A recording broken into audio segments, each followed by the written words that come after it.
everybody. This is a catching up video. I'm just sitting here taking it easy with, I'm coloring my hair. I do use henna, so it takes quite a while for the color to set. I'm just sitting here with a head full of henna, biding my time till husband gets home from work. So I thought I would do a catch up video with you guys. And this is a point of view of my living room you guys have never seen before. Normally my chair would have been back there against that window. And as we're getting ready to move and packing and getting rid of stuff, our sofa we decided to get rid of because it was just, it was old, it was really poor quality, it wasn't comfortable to sit on, and it wasn't well made enough to have it refurbished. So we just trashed it, and we took my chair that had been by the window, and we had a matching chair on the other side of the room. We moved them up where the sofa was, put a end table between them with a lamp, and that's where we sit now to watch TV and such. And the back part of the room by the back door we're using to stack boxes as we pack. So I don't think you guys have ever seen this. Yeah, and in our living room, we have a giant semicircular floor-to-ceiling brick fireplace. I don't know why the designers of the house chose to do that. I've only seen one other house with the same exact fireplace, and it was it had the same kind of a floor plan. I'm thinking it was the same house company, construction company built that subdivision as our subdivision. But yeah. It's a huge brick fireplace in the living room. Takes up an entire corner of the room. Thing is massive. It's a gas fireplace. We really don't use it because it doesn't get cold enough here to really use a fireplace. I think the 10 years we've lived here, we've used it maybe 5 or 6 times. And, we like to use it to decorate for the holidays. It looks really pretty decorated up with Christmas greenery and Christmas candles and such, and also with Halloween stuff. But other than just as something to decorate for the holidays, we really didn't have a use for it. So right now, the hearth is kind of a catch-all for some random stuff I'm packing. The mantle is where I'm keeping small boxes and fragile things, because Ella didn't know how to get up there. She never figured out that she could jump up there and get on that ledge. So if I want to put stuff that I don't want the cat to get a hold of or to knock down, I put it up there. She likes to chew on bubble wrap. So I've got a bunch of boxes with little pieces of bubble wrap up there. She won't get up there. So kind of psyching Miss Ella out. And let's see. This kind of gray thing right here, that's a project I'm getting ready to work on, and I'll probably show that start to finish. Not completely from the start, because I've already done some work on it. It's a big jewelry armoire that, one of those big freestanding cabinets. It's like 4 feet tall. It's got two doors that open up, and they have hooks on them to hang chains and necklaces from, and then it has little drawers, velvet lined drawers that pull out that you put things in, and then it's got 2 big drawers on the bottom, big deep drawers, and then the top has a little, like a little lid that lifts up, and it's got a mirror in it, and it's got little velvet lined compartments and like the little slots for rings. So yeah, that's what it is, and it was a curb score. I did some curb shopping one day. I've several things in my house have been curb scores. We came home from running errands one morning, and my neighbor had put it out by the curb for the trash, or for curb shoppers to come by and pick through. And it had mirrored panels on the front doors and on the 2 big drawers at the bottom. And it had either been knocked over or tipped over, because the mirror panels were cracked. They had cracks in them. And one of the little glass doorknobs, little crystal doorknobs to open one of the doors, was bent and broken off. And there was a tiny little piece of cracked wood on the side of one of the little doors. So, but other than that, it was in perfect condition. It wasn't dirty. It looked like it had never been used. It hadn't been something that was in the flood.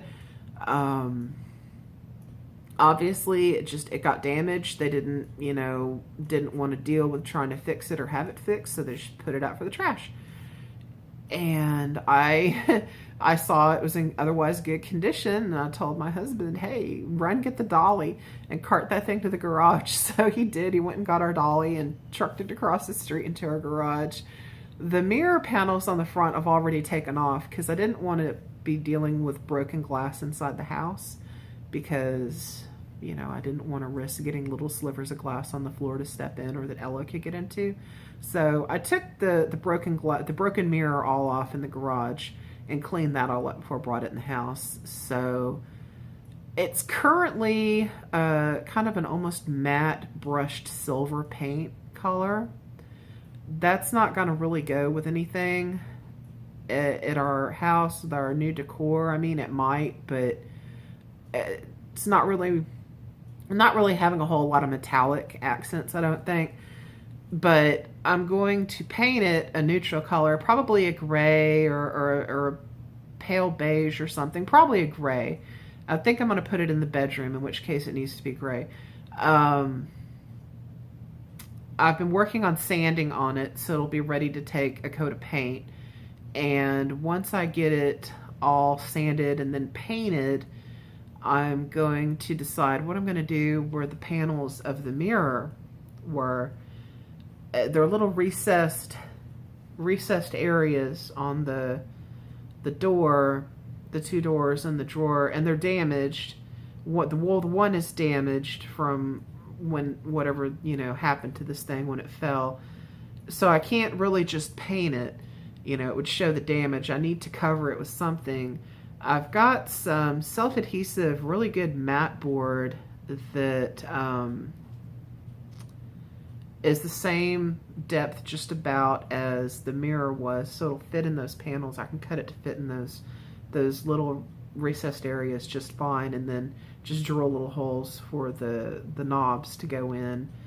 I'm thinking about putting some art paper on them, or some of that, I don't know what it's called. It's textured wallpaper that you can paint. I want to say the name of it has glip in it, but you can get it at the big home improvement stores. I'm thinking about possibly getting some of that and painting it. I don't know yet. I know that once I get the thing sanded and painted its base color, I'll look at it and decide what I want to do, because the art paper I have is kind of like a grassy green to an avocado green, metallic gold, kind of it's paper that's like been hand printed in India, kind of like a textile-ish paper. And it's huge sheets of it, like 24 by 36 inch sheets, like poster size sheets. And I'd be able to use that, but I don't know that I want to have gold, anywhere. So I'm going to get it painted and decide about that then, but I'll do some videos showing the project from start to finish now. So yeah, that's something I'm getting ready to start.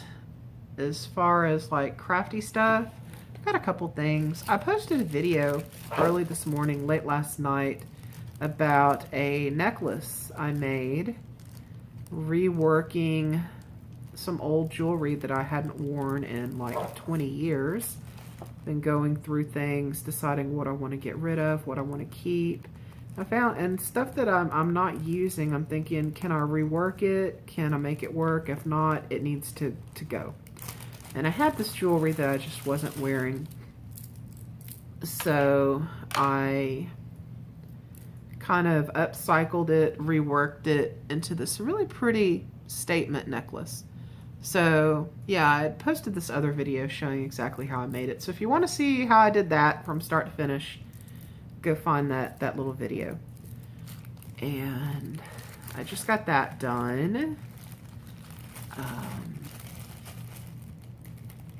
Let's see. I have a cowl, a knitted cowl I'm making. Let me see if I can, let me see. I've got like my camera using my phone, and I've got it propped up on a bunch of stuff on my table, so I'm trying not to knock it over. I'm knitting a cowl for this coming winter. It's nice, fuzzy, soft fabric that's colors of like a pale chambray blue, rust, like a rust orange, and kind of a grayish beige and an ivory. And just making a nice thick cowl to have around my neck. All I did was I cast on, and I can't remember how many stitches I cast on. I think it was like 50. I cast on 50 stitches, and I'm just knitting it in garter rows. So I'm just knitting every stitch each side. So just knit, knit, knit, knit, knit, flip, knit, knit, knit, knit, knit, flip, except I'm slipping my first stitch purlwise to get this kind of finished, almost crocheted looking edge. And once I get it as long as I want it, I'm going to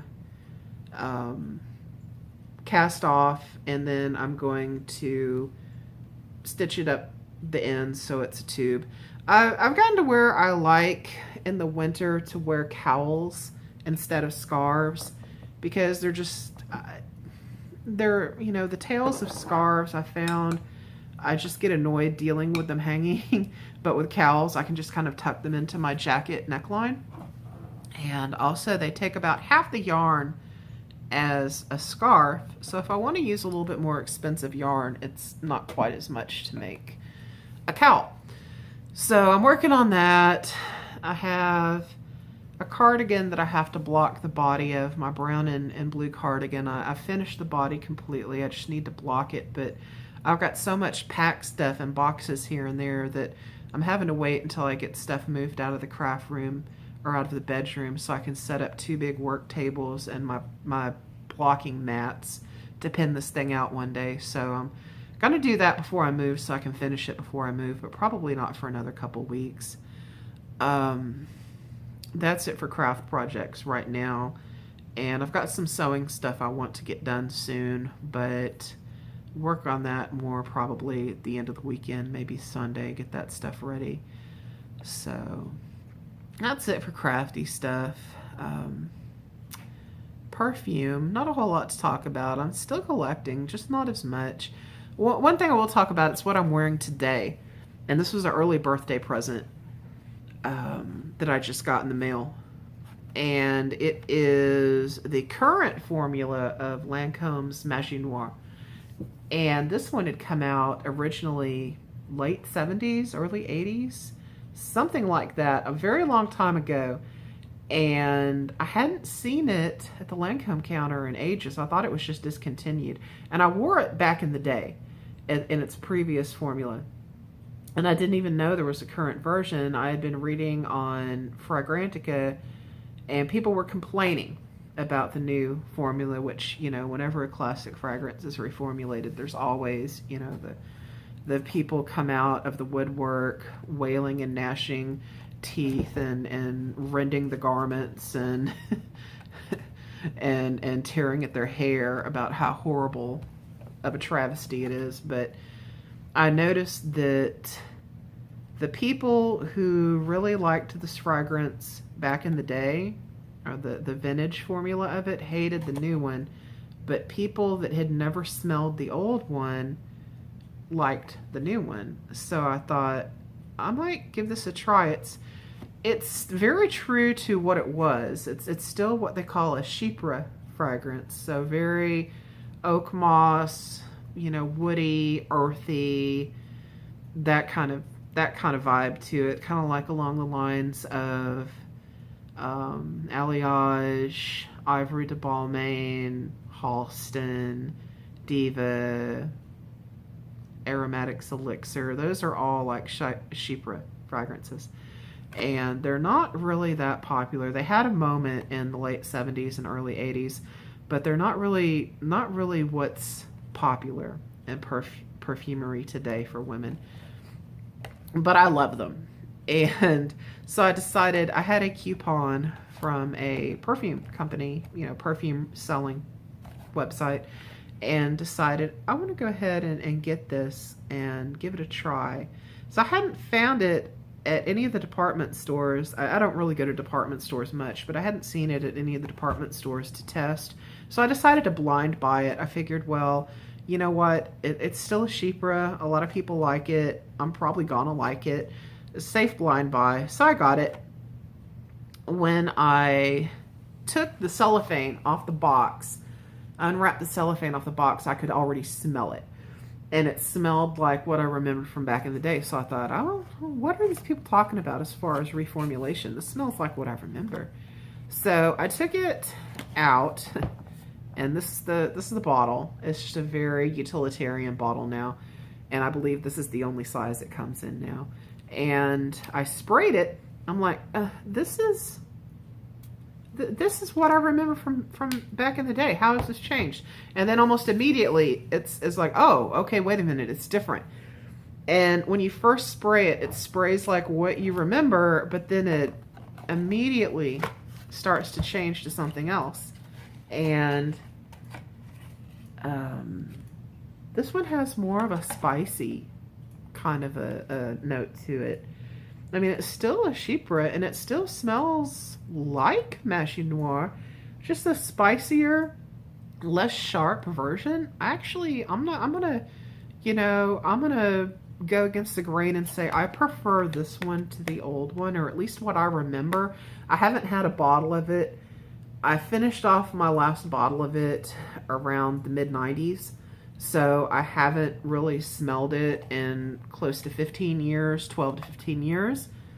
But to be quite honest, I prefer this to what I remember the old one to be, which that's kind of going against the grain, but you know, it is what it is. So I decided to wear it today because A, I'm not going out because I have a head full of henna, and it doesn't matter that this is a more fall and winter appropriate, heavy, strong fragrance. And B, it cuts through the smell of the henna, and because it's that oak moss and that earthy kind of a smell, it doesn't clash with the henna. If I would have worn something like Viva La Juicy or something with fruits and flowers and citrus, it would have smelled god-awful against the henna. But this actually kind of, you know, grooves with the henna smell, so that's why I'm wearing it today. And it's very strong, don't get me wrong. It is just as strong as the old one. It's one that if you're not careful, it announces your presence in a room when you walk in a room. So you definitely don't want to ever spray more than like 2 sprays of this maximum. But to me, it's a little bit smoother, and it's not as sharp as the old one. I like it better. I'm gonna, you know, I do. I like it better than the old one. Now, I would probably like to have a vintage bottle and maybe test them side by side. And if I can ever find one for a reasonable price, I'll get it. But man, vintage Magie Noir is one of those that has a cult following, and it is near impossible to find for a low price. But I keep looking. If I find one, I'll get it just to compare them. But to be honest, I do prefer this one. So yeah, that's the perfume chat for now. And that was my birthday perfume for this year, was the Magie Noir. As far as like birthday stuff, I'm not really getting much this year. I mean, we're moving into the house, so I've been spending extra money on house stuff and, you know, decor and household items and whatnot. I got a few little random things for myself off eBay. I have already packed those away. Well, not packed them away, but put them in with my closet and my jewelry box. I got a really cool, like a what is that stuff called? That stone. God, I'm drawing a blank on it. Smoky quartz. Really cool matching smoky quartz ring and pendant. I got another one of my patchwork funky stuff tops that I really like. Oh, and I'm going to do a video about that. I've decided to alter them because I cannot stand how snug they are on the upper arms. They're cut for proportional upper arms, and my upper arms are so disproportionate that I wear a 4X, a 3X or 4X, depending on the brand, in tops. I have to buy a 5X or a 6X in these funky stuff tops just to get them to fit my upper arms, and then they're big in the chest. So, but because they're such thin fabric, it doesn't really matter. But I've got 3 5X ones that I wear, but they could be bigger in the sleeves and be more comfortable. I finally just broke down and got a couple remnants of the same kind of really thin cotton voile fabric, and I'm just going to put gussets in them and make them more comfortable because I can do that. So why suffer with something that I'm not completely comfortable with when I can make it work for me? So I'll probably do a video showing how I'm putting these gussets in and making this work for me, because I know that upper arm fit is an issue for a lot of plus size women, especially super plus size women. Getting things that work with your upper arms is a pain in the ass. And with something like this where it's all patchwork, the gussets, I can make it look like a design feature. But I mean, you know, if you need to put a gusset in something and you have similar fabric or matching fabric, it's not that noticeable because it's on the underside of your arm. So I'll be showing that. So I got myself a patchwork shirt. I got myself the pendant and ring set. Got myself a couple pre-owned, no, 3 pre-owned purses. I'll do a video showing about that, talking about that. Not really doing like big clothing hauls because I don't really shop retail terribly much anymore. And I'm gonna do a video about that, to be honest, talking about how I've changed as far as clothes and style and wardrobe and such. I'm gonna do a video and I'm gonna list how to find my eBay at some point once I get everything together and listed. When I was doing like the Torrid clothing hauls and such, I never wore half that stuff. I mean, I just didn't. So, or I maybe wore it once. So I'm gonna be passing a lot of that stuff on, and I'm gonna do it on eBay because I've got a pretty established eBay seller account. So I thought about doing that on Poshmark or somewhere else, but I really don't. I just prefer eBay. But yeah, I'll talk about that one time because that's something that I've had a couple of people ask me, do a haul, do a haul, do a haul. I'm like, but I don't really shop those places much anymore. And, you know, for me, a haul is like 1 or 2 items at a time. So that's that. But I'm going to go ahead and let you guys go. I'm coming up on 23 minutes. And I got to put my glasses on to see the clock. I can't believe that. Okay, yeah, it's getting close to 6 o'clock. My husband's going to be getting home from work. I need to start thinking about what I want to cook for supper. So I will see you guys again soon. And I have that other video up if you want to watch it about making the necklace. And I'll be back soon. I'm doing better. I've been on the Plaquenil for the autoimmune disease for going on 3 months now, I think, and it's really helping. It's helping quite a bit. So I've got a little bit more energy, and I'm in quite a bit less pain. So I've been able to function a little bit better, and I will definitely look forward to doing more. My whole world is in chaos with this move and trying to get ready for it and it being delayed and all this other stuff going on. So just my whole world is in chaos, and then having to deal with the mental issues from the brain injury. And I'm definitely going to do a video talking about that because it's just what I think I'm pretty much left with from here on out, and how I'm working on trying to live with that and manage it and work around it is a challenge. But yeah, I'll catch up with you guys again soon. I don't think we're doing much this weekend, just going to meet with some family and friends for a meal together, maybe go to a movie together. It's too hot to do anything really outdoorsy right now, so I don't think we're going to be doing anything like that. We're going to be getting another car in the pretty near future, within the next month, and I definitely want to take a day trip. Don't know exactly to where yet, But we decided after we get it, we're going to take a day trip. And I'll definitely do video of that. Like I said, with it being like in the 90s and both of us not being able to do well out in bright sun and heat because of medication we're on. I don't know what our day trip is going to entail. It might just entail going to museums or something we can do in the air conditioning. But I'll definitely show that. So I'm coming up on a half hour that I've talked your ears off, and I'm definitely going to go for sure now. And I will see you again soon. Bye.